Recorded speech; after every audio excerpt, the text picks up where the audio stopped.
In the dynamic world of private LTE networks for utilities, it's all about a collective approach toward grid modernization solutions.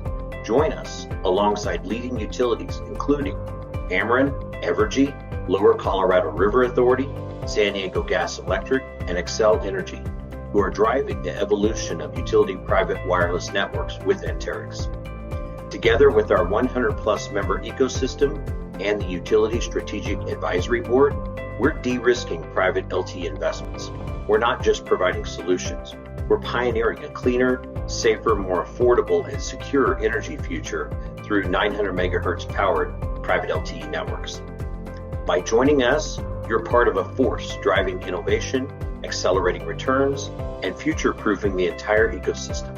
It's more than spectrum. It's about evolving together. Don't miss out.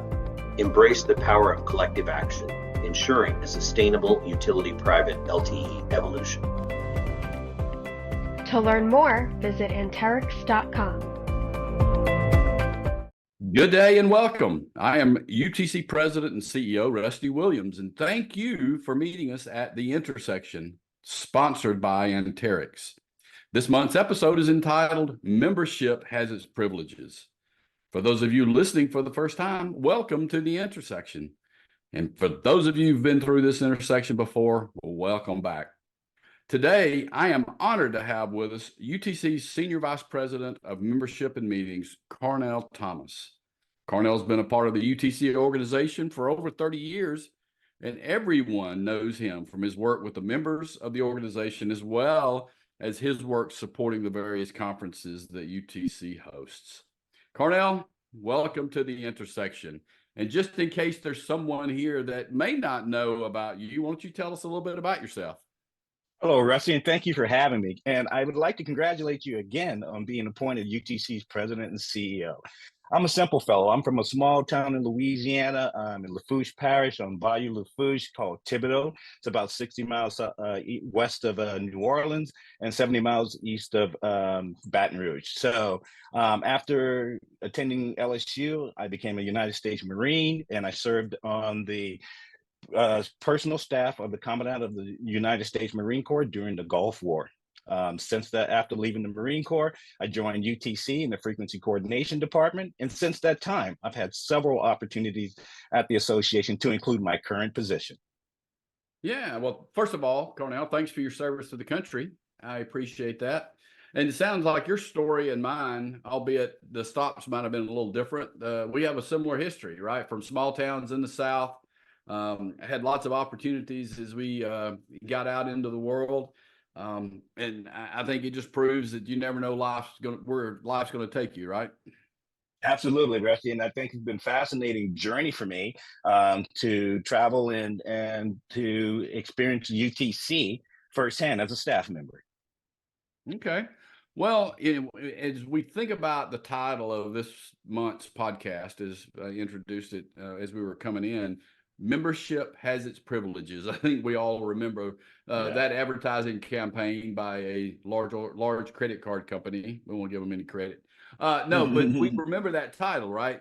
So yes. If I apply that title, Membership Has Its Privileges, to UTC, what does it mean to you for the memberships to have privileges? What kind of privileges are we talking about?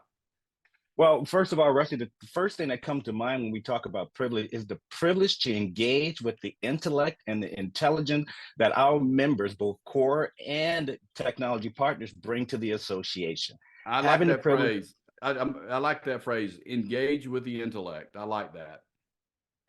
Yeah, Rusty, it's an opportunity for us to have mind share on critical industry issues, to come up with solutions and ways to work together to improve energy delivery in our country. Yeah.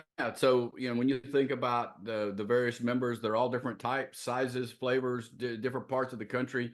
Everybody has their own unique needs. So how do you sort of, point the organization to help all this diverse membership? I think the avenue that allows us to support the diverse membership of UTC is our committees, divisions, and sections. Participating in those groups allows those focused conversations to occur and solutions to be developed. Yeah, that's all what it's all about. And we keep talking about it internally since I've been here, this 10 or 11 weeks so far that I've been part of this organization, about the value that the organization provides to the membership. And that's always a focus for us. And that's just one of those ways, right? We called it privileges just to kind of hook the title, but it's about the value that is available to our membership, and just for being a part and being engaged in the organization. So I know you do a lot of stuff, membership meetings. I mean, that by itself is a lot of things.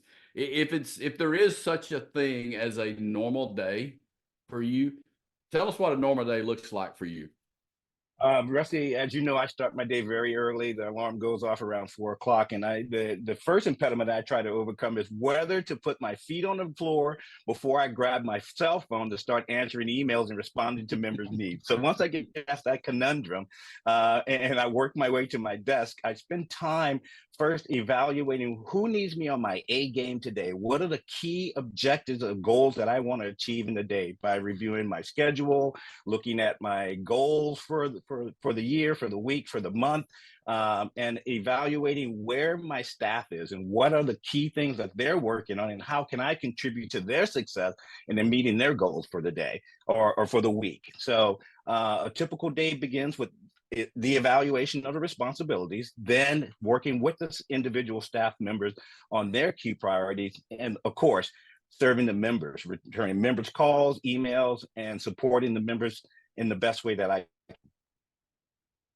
Yeah, it's our jobs are not really any different philosophically than anybody else's jobs, right? To be successful, you got to have certain characteristics. You got to have the passion for what you do. If you don't really care, then you're not going to do nearly as good a job. You've got to have the work ethic to put in what you need to put in to be successful. And this idea of serving, whether we use the phrase servant leadership, but whatever we do, it's about serving our customers or our organizations. And when you wrap all that together, then that's what it's all about. And just what you happen to do is within the UTC structure for our members, but it would be no different than anybody else listening to this podcast, doing their job, whether they're an engineer or a manager or a salesperson or whatever they happen to be. It's all the same, pretty much, isn't it? Oh, absolutely, Rusty. And I have a service mentality, and I get a super satisfaction when I know that I've helped a member, a colleague, a friend answer a question, point them to a person that can provide them with a solution. There's a energy that comes from being there for a person in need, and then helping them work through a situation and coming to a positive conclusion that motivates me, and I see that permeating through the membership as well as through the staff that we have at UTC. Yeah, and when we do it right, and we pour everything we got into it, that's a full day, isn't it? Absolutely. I don't quite start at 4 a.m, but I start pretty early and go pretty late, if necessary to take care of business and take care of our members. But it's a full day for sure. Now, you and I have been involved in UTC for a long time. You were talking about it in the early 90s, come to work as a frequency coordinator, which is interesting as well. And I've been around the organization myself as a utility member, starting in the late 80s and going through, current time. When you look back over that time, we'll just say 30 years or so, 25, 30 years, we know a lot's happened. Right, we've had economic mountains, peaks, and we've had economic valleys. We've had things like 9/11, and we've had things like a pandemic that interrupted the world. When you look back, 25, 30 years ago, how has UTC's world changed over that time? Rusty, there's been a lot. So when I started at UTC, and you probably did the same thing, typewriters were on the desk, Amazon only sold books, and the internet was a new thing. So a lot's changed. And for us to be in the day and age where we can talk about utility workers working remotely has been a paradigm shift. So the industry has evolved and changed in so many different ways. I can remember when the UTELCO boom was a big thing for the association or for the industry, and utilities were leveraging their infrastructure for non-rate-based opportunities such as internet service providers and things of that nature. So, and going through the dot-com boom, one thing that remains the same that I've seen through all these years is the resilience of the industry, the technology partners that support it, and UTC as an association. Change is good, and I think that the changes in the evolution of the industry allows UTC to become a more diverse organization as we serve our members and address key industry issues. Yeah, when you think back through that history, I mentioned a couple of things, but some of the specifics I didn't. Things that UTC had to either navigate themselves or help members navigate. You mentioned the tech bust in 2001, 2002. Mm-hmm. I mean, that the world was coming to an end, as we were going through that, we thought. Yeah, and I think you hit on it as you were winding down there. It's not about how we do what we do. It's about what we do. Yes. So, looking at the value we can bring to the membership, whatever, those tidbits are. I don't care if I'm doing it face to face or we're doing it over some sort of video call or, however, it's not the how. We've got to adapt to the environment, which I think UTC historically has done, but it's about staying connected and continuing to provide that flow of value. So, again, thinking back and we think current about the organization,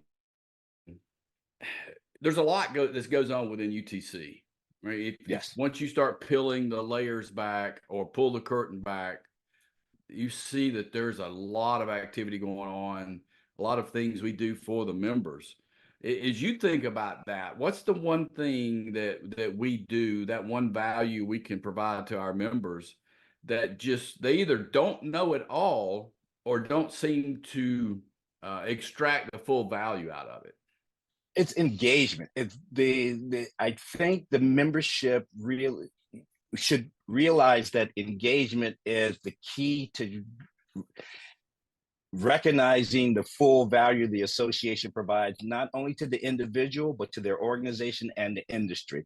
Being proactive, communicating, whether it's through a committee, writing an article for the journal, presenting at an in-person event, sitting in a webinar, that level of engagement helps open the door to the full value the association provides, as well as access to the thought leadership and the intellect of the membership that we have as a whole. So who is responsible for that engagement? Cornell, we can have as a staff and as an organization, we can put on the world's greatest conference. We can put on have the world's greatest speakers show up. But how do we help initiate and drive that engagement, do you think? If that's a challenge and something that people aren't understanding, to the level we think, that they should, I mean, what can we do about that? I think our leadership has been fantastic in communicating the value in their organization, first and foremost, and then with their peers within their service territory or within their region of the country. And I think UTC is getting better and more prolific at communicating how important it is to engage with the association on several different levels, whether it's through our advocacy, through our publications, through our in-person events, or just one-on-one conversation like we're doing today. But it all begins with the leadership at the board level and the executive committee level, and bringing like-minded folks together. Yeah, and for me personally, being involved in the organization in the early and mid parts of my career, I mean, through that engagement process, that was incubated through, some UTC activity, I made relationships with people both professionally and personally. There are people that I know now and know spouses, know about children, people I can call to encourage when I hear that things are not going well, people that call me to either congratulate me for something or commiserate with me over something. So while it is a professional organization and we need those professional relationships through that engagement that you're talking about, we need, I think, also that one-on-one interaction, that network or that web of relationships that whenever somebody comes up, this is what I love. I've heard the phrase one time, one of the best things you could do is to introduce your friends to your friends. Yes. And so by having this web of relationships, call it networking if we like the generic term better, if somebody calls me and says, hey, do you know somebody that fill in the blank? Or do you know someone at fill in the blank? Then having been around you, and you're the same way, I think, of being Yes. around as long as we know a lot of people, right? And so we love to connect people together. And that's part of our job, is trying to foster those relationships. Rusty, I often like to say matchmaking is a good example of that. So I spend a lot of my day over the years. It's always been that way. Folks will call and say, Cornell, I know you know somebody at this, that, and the other. Here's my problem. Here's my situation and everything else. So before the online dating services and all those came to be a thing, there was me. And I was matchmaking members with solutions and solution providers with members who have needs. So it's one of the portions of my job that I cherish the most, is having that level of engagement with members and connecting them with solution providers or solution providers looking for members who have needs. So matchmaking is one of the key phrases, the thing that I love most about this job at UTC. Yeah, and it's not a burden to us either, right? I mean, you Oh, and I no. have similar mindsets that we think that's part of our job. Mm-hmm. But even without, that being our job, then, we like to do that just in general. We want to help people. We want to connect people, and help, and establish, that this network around us. And we will, more times than not, we get residual value out of that as well. But that's not the driving factor. The driving factor is trying to help people. So, that, to me, that's the one thing. If anybody, that's listening takes anything out of what you and I are saying here, it's the idea of being engaged, leaning in, if you like that phrase better, of Yes. being involved. It's okay to volunteer. We love volunteers. It's a volunteer organization. It's okay to raise your hand and say, you know what, I got an idea, or I've got the time to help with this thing. And don't be afraid to do that, right? I mean, just get involved. You tell us what you want. Absolutely, Rusty. I think that communication is the key. I mean, no pun intended. I know we're a communication organization, but communication is the key. I don't have ESP. I can't read your mind. I need you to tell me what's your concerns, where are your pain points, how can I help you? And selfishly, I should say, there's so much I learn in those engagements, through those conversations, about how I can get better at my position, how I can better serve the membership, how the organization can better provide solutions and meet the needs of the membership as an organization. So that engagement, that conversation, that first call to me or to you to connect with someone is where we get better as a group, as an organization. And that's one of my kind of mantras in life, and that could be a topic for another podcast one day. But you never stop learning. You never Correct. think you're there. Like, this whole process is a journey. Life's a journey. We continue to learn, and we want to get better. And we know we don't know everything. So, Cornell, when we look back, I don't want to spend too much time looking back, but our history is what's influenced us. Absolutely. When you look back, what's that one special memory that you've got that comes to mind when you think about your time at UTC? Wow, Rusty, what a great question. There's been so many achievements, milestones for me as a person, that it's kind of difficult to narrow it down. I can sit here and talk about watching people like yourself go through your progression through the association, from being chair to now being CEO as a highlight for me. I can think about when the association bestowed the Dondenville Award on me as the which is the highest honor that the association gives to its members. But one of the memories that really brings home the value of membership and engagement.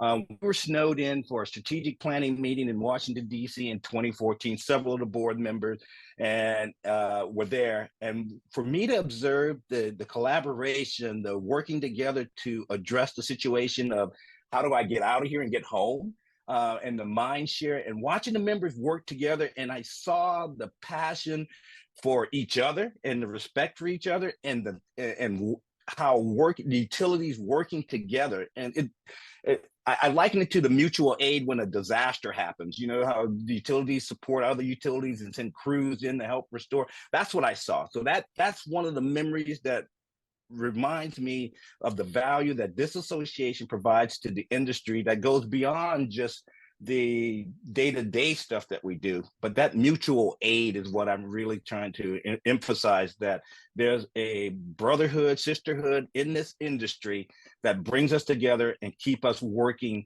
to serve our communities. That's that utility mentality, right? That people outside of that industry may not appreciate. That's what it's all about. It's about keeping the lights on. And if you got to help your neighbor, in the middle of the night or after the hurricane's gone through, then that's just what people do. Let me give you a special memory for me, and this is more of a personal nature.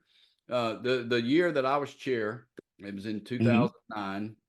The meeting was in Las Vegas, and we had a great meeting. And people love going to Las Vegas, or a lot of people do. And I have two daughters, and at that time they were both kind of college age. But they went to go to Vegas. They didn't go because of dad, just to listen to dad and watch him do his thing. They were going to hang out. Well, we sort of halfway forced them to, hey, let's go listen to dad do his keynote speech.